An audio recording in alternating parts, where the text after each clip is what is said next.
Pinocchio. Il était une fois un vulgaire morceau de bois qui provenait d'un tas de bûches. Je ne sais pas comment cela arriva, mais le fait est qu'un beau jour, ce bout de bois se trouva entre les mains de Geppetto le menuisier. Le rêve de Geppetto était de fabriquer un pantin qui saurait danser, manier l'épée et faire des sauts périlleux. Un pantin de bois qu'il baptiserait Pinocchio. Ainsi donc, Geppetto commença à tailler son bout de bois. Il lui sculpta des cheveux, puis un front et une bouche. Le visage juste achevé, imaginez la stupeur du vieil homme en constatant que les yeux de son pantin remuaient. Le pantin était vivant, bien vivant. Aussi, tout heureux, le vieil homme s'empressa-t-il de lui sculpter un cou, des épaules et puis tout le reste du corps. À peine Pinocchio fut-il achevé qu'il se jeta dans les bras de son papa pour l'embrasser et se mit à danser. Très pauvre, Geppetto lui fabriqua alors un habit de papier à fleurs, une paire de chaussures d'écorce et un bonnet de mie de pain pour devenir un vrai petit garçon. Pinocchio devait aussi aller à l'école. C'est pourquoi, dès le lendemain, un beau cahier neuf sous le bras, notre pantin prit le chemin des écoliers. En route, il rencontra un vilain bonhomme, si laid qu'il faisait peur à regarder.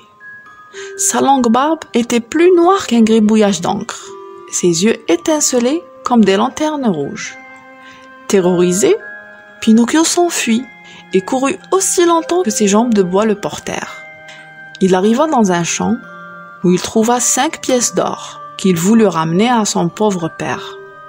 À l'orée d'un bois, Pinocchio rencontra un renard boiteux et un chat aveugle qui, clopin-clopant, avançait en bon compagnon de malheur. « Bonjour Pinocchio !» dit le renard.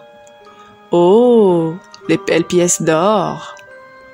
De ces 5 misérables écus, veux-tu en faire 100, 1000, 2000 ? Au pays des Nigauds, il y a un champ béni que tout le monde appelle le champ des miracles.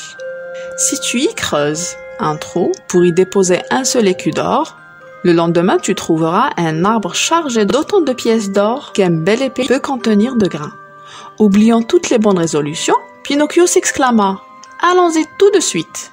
Et ils marchèrent. Au crépuscule, prétextant quelques visites, ses nouveaux amis le quittèrent. Et Pinocchio poursuit seul son chemin, dans la forêt épaisse et obscure.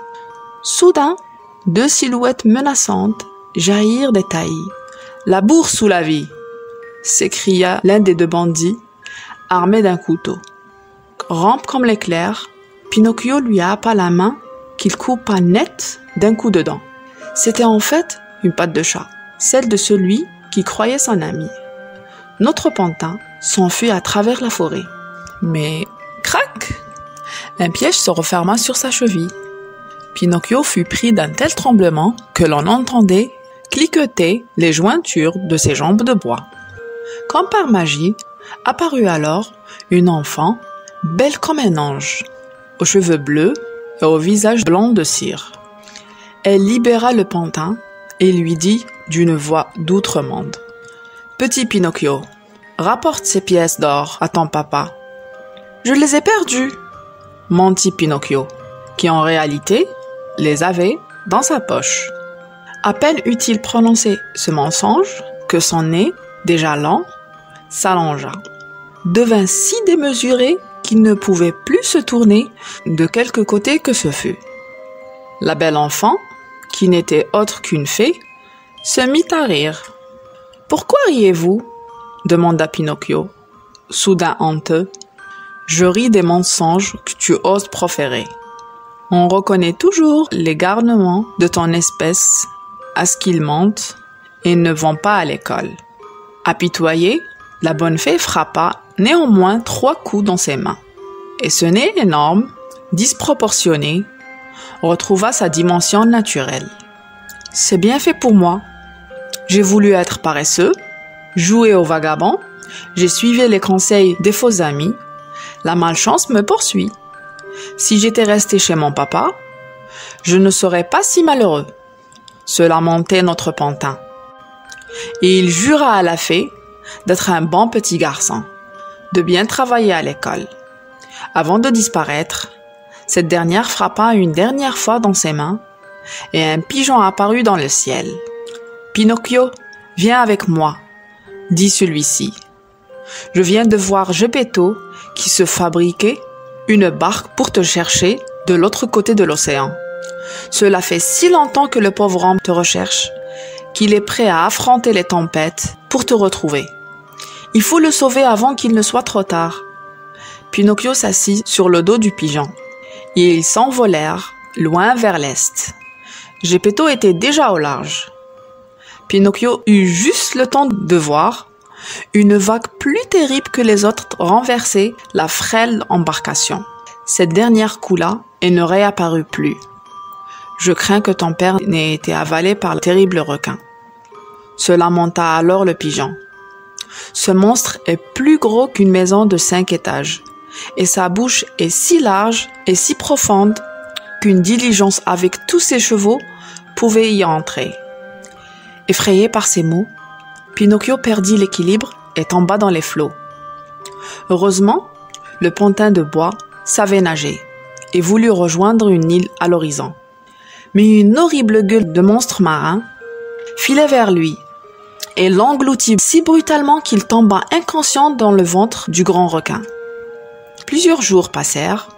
Pinocchio se réveilla enfin et aperçut une lueur. Loin au fond de l'estomac du monstre, là, au bout du tunnel, il rencontra, devinez qui, son vieux papa, assis et fatigué. « Oh, mon petit papa, je t'ai enfin retrouvé. Je serai un bon garçon dorénavant. » Mais fuyant, le requin dort encore. Tous deux escaladèrent la gorge du monstre. De son immense bouche, ils traversèrent toute la langue et enjambèrent les 3 rangées de dents. Pinocchio se jeta alors à l'eau, prit son père sur son dos et se mit à nager, abordant le rivage de l'île que Pinocchio avait remarqué. Ils s'endormirent, tous deux d'épuisement. Le pantin rêva d'une belle enfant, aux cheveux bleus, et s'éveillant, ouvrit les yeux grands comme ça. Il n'était plus un pantin, mais était devenu un beau petit garçon.